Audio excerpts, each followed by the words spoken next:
Donc, j'ai prévu d'inviter deux personnes sur scène qui me semblent représentatives de notre ville pour qu'elles viennent me passer sur le grill et me posent toutes les questions que sûrement vous vous posez. Et je vais y répondre en direct devant vous. Voilà. Et donc, je demande à Cathy Post et à Jean Viguier de me rejoindre sur scène. Je vous demande de les applaudir parce que c'est pas évident.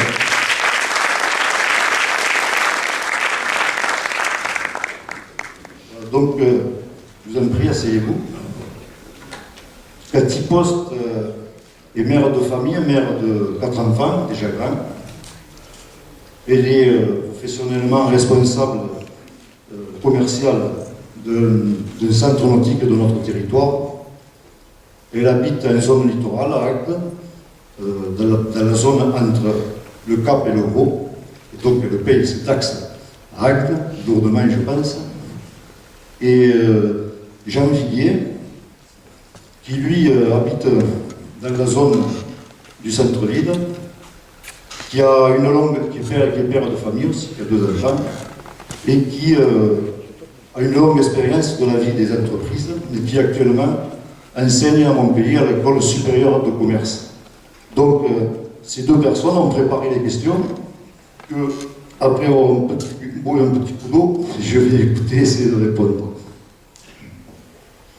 Monsieur Bouquet, bonsoir. Bonsoir tout le monde. Nous entendons souvent, et même nous lisons, que la ville d'Agde est endettée. On nous cite régulièrement des statistiques sur la dette par habitant ou des comparaisons à d'autres villes. Qu'en est-il réellement de la dette de la ville d'Agde? La ville d'Agde est vraiment endettée. C'est une certitude. Alors, pour vous l'expliquer très simplement, je ne vais pas rentrer dans des ratios que certains utilisent parce qu'on s'y perd un peu. Parfois, c'est par rapport au nombre de résidences principales, parfois avec les résidences secondaires, parfois avec la population fictive. Enfin, on joue un peu avec tous ces ratios et les gens n'y comprennent plus rien. Moi, je vais parler des chiffres bruts. J'ai un chiffre brut. En 2001, nous étions à Agde à 63 millions d'euros de dette. Aujourd'hui, nous sommes à 66 millions et demi, plus 4 millions et demi que nous devons encore à l'agglomération pour la part qui nous concerne du centre aquatique. Donc nous avons passé en janvier 2014 70 millions d'euros. Donc la dette, contrairement à ce qui est dit par ailleurs, n'a pas baissé sur Agde, elle a augmenté très sérieusement. Il est dit quelque part, et je l'ai même lu, qu'elle aurait baissé de 15%. C'est exact, elle a baissé lors du mandat précédent. Quand je gérais les finances de la ville, elle était descendue jusqu'à 53 millions d'euros, c'est vérifiable dans les chiffres officiels, et à ce moment-là, elle avait effectivement baissé de 15%. Et depuis, elle est remontée jusqu'au chiffre que je viens de vous citer, et qui sera malheureusement beaucoup plus élevé à la fin de l'année, mais je vous dis les chiffres aujourd'hui. Voilà la dette de la ville d'Agde, elle a augmenté. Et si vous voulez, c'est important parce que le budget de fonctionnement, c'est-à-dire nos recettes, sont de l'ordre aujourd'hui de 67 millions d'euros en 2014 et on a un endettement de 70 millions d'euros. C'est-à-dire qu'on est endetté d'abord au-dessus de la moyenne des villes comparables en France et en plus, on dépasse les 100% de notre produit intérieur brut à nous qui sont les recettes de fonctionnement, c'est-à-dire les taxes plus les dotations d'État. Donc actuellement, on est endetté à plus de 100%. La dette existe donc, mais concrètement, en quoi cela nous concerne-t-il? Quelles en sont les conséquences pour les Agatois? Bien, au niveau des conséquences, c'est vrai que la dette, on pourrait se dire, après tout, c'est fou, c'est qu'un chiffre. Mais le problème de la dette, c'est, comme vous le savez, c'est qu'il faut le rembourser. Et actuellement, le remboursement en capital par an, c'est de l'ordre de 6,5 millions d'euros. Et à peu près 2,5 millions d'euros en intérêt. C'est-à-dire que chaque année, on rembourse 9 millions d'euros. 9 millions d'euros, si vous le comparez aux investissements qu'on fait chaque année, la moyenne d'investissement sur la ville d'Agde, c'est-à-dire les équipements, ce qu'on fait pour les travaux, les constructions, l'entretien, etc., chaque année, c'est 9 millions d'euros. Et à côté de ça, on rembourse 9 millions d'euros de dette. Sauf qu'on en emprunte d'autres, donc ça ne finit jamais. Et si on n'avait pas cette dette-là, ça voudrait simplement dire qu'on pourrait investir 2 fois plus. On pourrait investir 18 millions d'euros. Donc la dette a un effet direct sur les dépenses et sur la vie agatoire. Bonsoir messieurs, dames, bonsoir monsieur Coquet. Et donc, si j'ai bien compris, la dette baisse les capacités d'investissement. A-t-elle un autre impact sur la ville d'Agde? L'impact qui touche le plus les gens, ce sont les taxes. Alors, comment ça marche? C'est là que c'est un petit peu technique.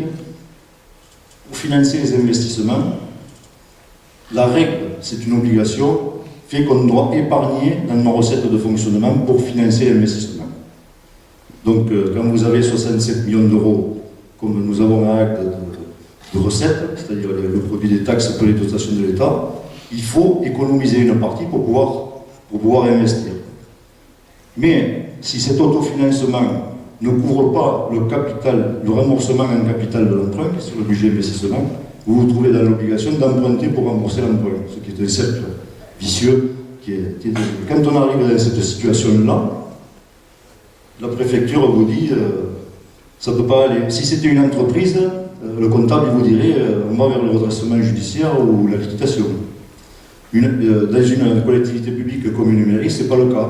Le préfet, il vous dit il vous manque de l'argent, il vous faut augmenter les impôts. Voilà l'effet de la dette. L'effet de la dette, il est double d'une part sur la diminution de l'investissement, c'est-à-dire des réalisations, et par ailleurs sur l'augmentation des taxes.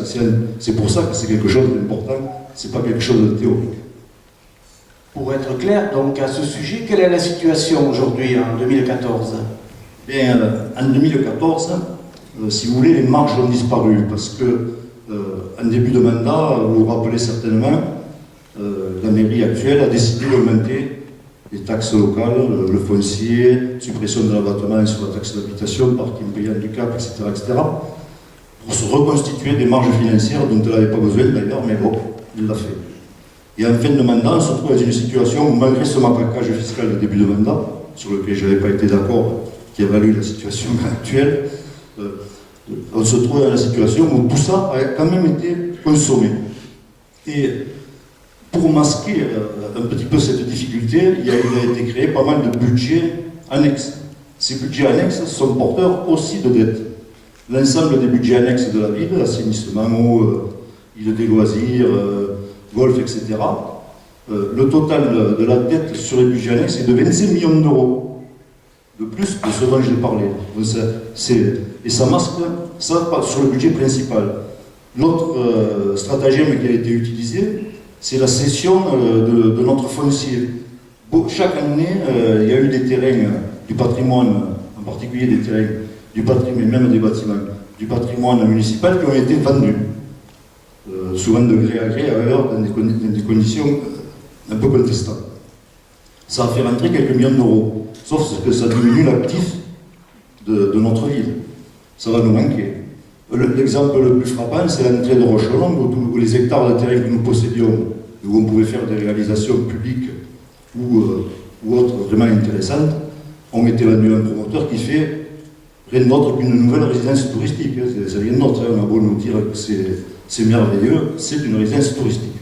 Donc, tout ça fait que malgré ces stratagèmes, on se trouve dans un budget compliqué pour 2014, d'autant plus que pour masquer l'endettement en fin 2014, le budget prévisionnel a été monté quasiment sans investissement. Habituellement, je vous l'ai dit tout à l'heure, il y a une moyenne de 9 millions d'euros, cette année, il n'y a pratiquement rien. Il va pourtant falloir faire des choses dans l'année, ne serait-ce que les dépenses courantes, d'opérations courantes, d'entretien. Ce n'est pas prévu dans le budget. Ça va manquer. Donc c'est vrai qu'en 2014, on se trouve dans une situation importante, et d'ailleurs, l'épargne nette dont je vous parlais tout à l'heure, c'est-à-dire le remboursement en capital, en 2014, il est prévu à 6,2 millions, et l'autofinancement, c'est-à-dire l'épargne obligatoire, il n'est que de 7,9 millions. On se trouve avec une épargne nette négative, ce qui est une situation vraiment très inquiétante pour la suite de l'année. Je crois qu'il va y avoir fort à faire. D'autant plus qu'on a eu dernièrement une mauvaise nouvelle de plus, que j'ai appris il y a peu de temps, c'est que les dotations de l'État ne seront pas ce qu'elles doivent être. Pour une raison assez surprenante, c'est que les dotations sont calculées en fonction du nombre de résidents principaux. Et tout le monde était persuadé que ça montait. Et c'est pris sur les chiffres de l'INSEE de 2011, il y a toujours un décalage avec l'État. Et en 2011, curieusement, on a perdu 600 habitants à Agde. C'est quand même quelque chose de très très surprenant. Et l'impact sur le budget, il va être terrible parce que cette dotation de fonctionnement de l'État, on devait dépasser les 25 000 habitants, ce qui est une tranche qui nous faisait monter fort, on se redescend vers les 24 000, ça va avoir un effet aussi négatif. Donc c'est certain que pour l'année 2014, on peut se faire du souci. Alors on entend partout à tous les niveaux, donc national, régional, départemental et communal, que nous sommes trop endettés. On nous dit souvent, on est trop endettés, et que les moyens diminuent. On suppose que ça devient très compliqué donc, pour faire fonctionner toutes ces collectivités territoriales. Nous constatons qu'à Agde, c'est pareil. Est-ce que nous sommes condamnés à nous serrer la ceinture donc, et à payer plus d'impôts?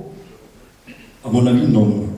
Bon, il y a certaines choses à faire que je vais expliquer tout à l'heure, mais l'avantage que nous avons à Agde, malgré les chiffres dont je viens de parler de 2011, c'est que nous sommes une ville qui progresse au niveau immobilier. Donc les bases physiques des taxes augmentent d'elles-mêmes, c'est-à-dire le nombre de taxes, si vous voulez, le nombre de résidences. Ce qui fait qu'on est une ville en expansion démographique en principe. Si on était à l'Odève ou je ne sais pas, à d'autres endroits où il n'y a pas d'extension possible, la situation de 2014 serait vraiment très inquiétante. Mais à Agde, en adoptant certains moyens que j'expliquerai probablement tout à l'heure, on est dans une situation où le développement de la ville fait que nous pouvons rester optimistes à certaines conditions. Alors, M. Bouquet, de quelle manière comptez-vous vous y prendre? Eh bien, évidemment, j'ai beaucoup réfléchi à la question. Beaucoup de gens pensent qu'on ne peut rien faire. D'ailleurs, la plupart des gens disent, bon, ils ne parlent pas de baisser les taxes, et même souvent ils pensent que l'augmentation est inéluctable. Moi, je ne le pense pas. J'ai regardé ça de près. Vous savez que je l'ai déjà fait de baisser les taxes le mandat précédent, pas 3 fois. Et d'ailleurs, on n'en avait créé aucune autre. C'est donc faisable. Là, la situation en 2014 est difficile. Donc, si je suis aux affaires, je ne vais pas le faire en 2014. Probablement l'année suivante. Il me faut trouver 3%. 3% de budget de la ville d'Agde, c'est 2 millions d'euros. Avec 2 millions d'euros, on inverse la situation, c'est-à-dire que l'épargne nette n'est plus négative, elle devient positive largement. Du coup, on peut investir en empruntant moins, donc en diminuant l'endettement lui-même. Ça, c'est faisable. Alors, comment faire?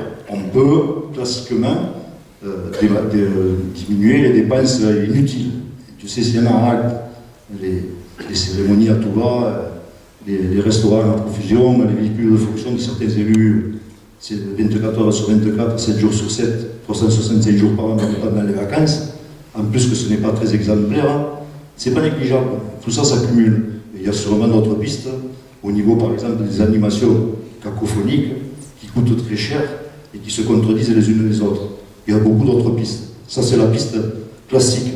Mais on peut aussi, au-delà de ça, agir sur ce qu'on pourrait appeler le différentiel. C'est-à-dire, comme nous sommes une ville qui progresse, nous avons chaque année à peu près justement 3% d'augmentation des recettes. En 2013, on était à 65 millions d'euros. Cette année, on est à 67. Ça, c'est automatique. Mais en face de ça, les dépenses suivent. C'est-à-dire qu'elles augmentent à peu près pareil ou plus. Il suffit de faire en sorte que si les recettes augmentent, les dépenses n'augmentent pas. Même si on ne diminue pas, il suffit de ne pas les augmenter. Alors pour ça, au niveau du personnel, c'est un peu difficile parce que, vous le savez, les employés de collectivités locales sont des fonctionnaires, en quelque sorte assimilés, mais c'est un statut difficilement bougeable. Mais sur Agde, en regardant le budget 2014, on voit quand même qu'il a été prévu une augmentation de 40% de l'enveloppe pour le personnel non titulaire, à 2,4 millions quand même. C'est énorme. Donc ça, c'est des choses, d'ailleurs, pas très jolies en période électorale, mais qui peuvent se réviser. Donc si vous voulez Mon idée, c'est qu'il faut agir sur ce différentiel, c'est-à-dire bloquer ou ralentir en bloquant les dépenses générales et si possible les salaires, c'est-à-dire en ne dépensant pas de cette manière-là et en faisant en sorte que tous les départs à la retraite ne soient pas forcément remplacés quand ce n'est pas utile, on peut arriver à tenir ça. À ce moment-là, la marge se dégage quasiment automatiquement. Et l'autre recette, c'est au niveau de l'investissement. C'est-à-dire qu'au niveau de l'investissement, j'avais mis en place lors du mandat précédent ce qu'on appelle un plan pluriannuel d'investissement. Il y a sûrement beaucoup de gens qui connaissent ça ici. C'est-à-dire qu'on phase dans le temps les travaux nécessaires. On les évalue, on sait combien ils coûtent, on sait combien on a, et on les phase dans le temps. Et on n'a pas de surprise. Là, ce mandat, ils ont gardé le nom de PPRI, mais ils ont oublié comment ça marchait. Et donc, ils ont cumulé un tas d'autorisations de programmes qui, en fait, à un moment donné, ont dépassé plus de 40 millions d'euros. Donc, à un moment donné, le phasage n'y était plus dans le temps. Il suffit d'une organisation. Et il faut aussi que chaque projet soit bien étudié. Sur Agde, malheureusement, souvent, on s'en va, ce que j'ai dit, à l'aveuglette. Je donne un exemple qui parle, il y en a beaucoup comme ça, l'extension du golf. L'extension du golf, quand elle a été abordée la première fois en conseil municipal, on me dit que ça coûtera 2 millions d'euros. Je leur ai dit tout de suite, c'est pas possible, surtout de l'autre côté de la route. Alors il faut faire le golf du même côté, ce qui était tout à fait possible et beaucoup moins cher. Non, ils ont persisté. Résultat, au lieu de 2 millions d'euros à la fin, c'est quasiment 6 millions. Donc automatiquement, ça a un effet, même sur l'épargne nette, parce que c'est plus contrôlé. C'est plus contrôlé ni dans le temps, ni dans chaque projet. À ce niveau-là, il faut donc revenir à un plan pluriannuel d'investissement bien établi, bien préparé, et avec les bureaux d'études, caler un projet et le décider une fois qu'on sait ce que ça va coûter à 10% près.